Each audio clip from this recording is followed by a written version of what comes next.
What does it take To win a TAB Everest. Luck. But Red Zell's burst clear at the 100 metres. Vega Magic, Brave Smash running on, then Tulip. But Red Zell, he's home in the Everest. Takes a lot of patience. Classic Legend storms to the front and kicked away. The Brave Flash is now an Everest legend. speed and brilliance? Yes, yes, takes the lead. Centre of the lane is chanting at the end. Yes, yes, yes, wins the Everest. Nature Strip kept going at one. Masked Crusaders jumping out of the ground. Just missed. Nature Strip clings on. Very exciting to be a part of the TAB Everest. It's sort of an amazing concept, and to to obviously win it was great. Jacking out and Giga Kick. Nature Strip a length in front. Drive away. Giga Kick down the outside wins the Everest. The TAB Everest is a game changer. It's a new event. It's a big event. It's not your normal race. They're the best 12 horses that are around at the moment. I think the build-up with the crowd and the atmosphere on the day, it's like no other. Obviously, being a sprint race, there's a small few that can win it and small few that have the brilliance to win it.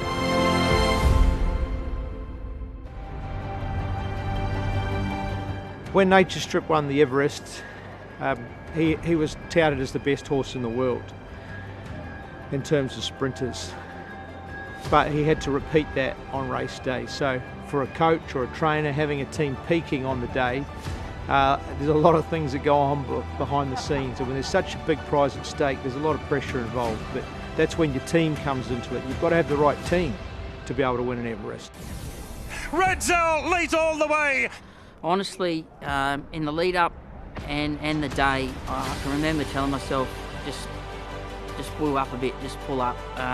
Didn't want to get caught up too much. Wanted to make sure every T was crossed and I dotted and double crossed and double dotted, just to get the horse there. Make sure that you had everything possible in your sort of control to go as smoothly and as good as what you could. And It's great once you actually get on the back of your horse and you're cantering to the barriers, because you can take a big deep breath then and get into race mode, and the time is upon you. Yeah, look, thoughts heading in were it's pretty mixed emotions as to how we thought he'd go last year in the Everest. He's obviously unbeaten. He'd won his 4 starts leading in, and he was obviously the 3-year-old. He was sort of the new kid on the block, so we weren't really sure as to how he was going to go against the best sprinters in the country. But it was just great to be able to come out on top. What a ride. We had a lot of confidence in them to make sure that they'd have the horse right on the day. He's pretty much at his peak of his career. He's got another couple of years left in him at a top level now, and it's all before him. he was able to absorb the whole control of the race, basically, all the pressure. He was able to absorb it, kick off the back of it and have a strong finish. So it's very rare to sort of have a horse that can do that, sort of do work mid-race, control, conserve, and then find again off the back of it. What we're seeing on Nature Strip in sort of recent times is pretty much his racing style and how he can do that. You know, it's not an easy thing to do, especially at an Everest level. To do those things, it takes a special horse, and you know, he was one of those. Yeah, it's a magic feeling when you're on a front runner with his class and ability, and he was very comfortable to ride. He was one of those horses, once you got him into a rhythm, he was running fast sectionals, but he was doing it so easily. Nature Strip clings on. He's king of the mountain this time. You've got a horse like Nature Strip, he's in front. That's as fast as he can go. It's then a matter of the challengers coming from back in the field to come home over the top. 50 metres out, is it? Is it not? That's what you're thinking. When they hit that line, it's just a huge relief, and that's when the emotion sets in. Obviously, so many things go into a horse's preparation behind the scenes, and when they finally hit that winning post, it's a relief, regardless of where they finish. But to finish in front makes you feel very good.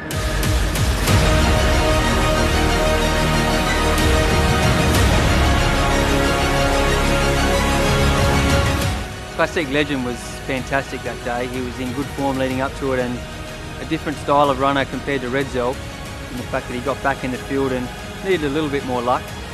But he was dynamite that day. As we turned for home and I pressed the button on the big grey, he really did build through his gears, and I was still standing them 6 lengths at the 300 metre mark, but I thought I was a winner, and yeah, he was pretty dynamic that day, powering through to the line to win in great fashion. Yeah, Yes was quite a unique year. He was the first 3-year-old to win the TAB Everest. He showed that it's not just about the best horse or the favourite going into the race. The TAB Everest is a unique race. There's pressure on from every metre. From the time those barriers crash back, 50 metres afterwards, they are going flat out. They've got to sustain it for 1,200 metres. The sprinters aren't used to being under that type of pressure. That's when a horse like Yes, fresh on the scene, not quite the same amount of pressure behind him, excelled.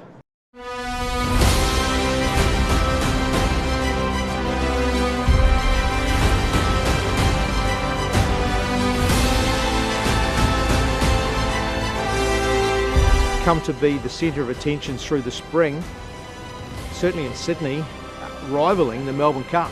And Melbourne Cup's a race that's talked about by everybody in Australia and around the world, and the Everest has quickly gained on that. So yeah, when you've got a horse in the race, when you get a horse that hits the front, it's an amazing feeling because it gets noticed by so many.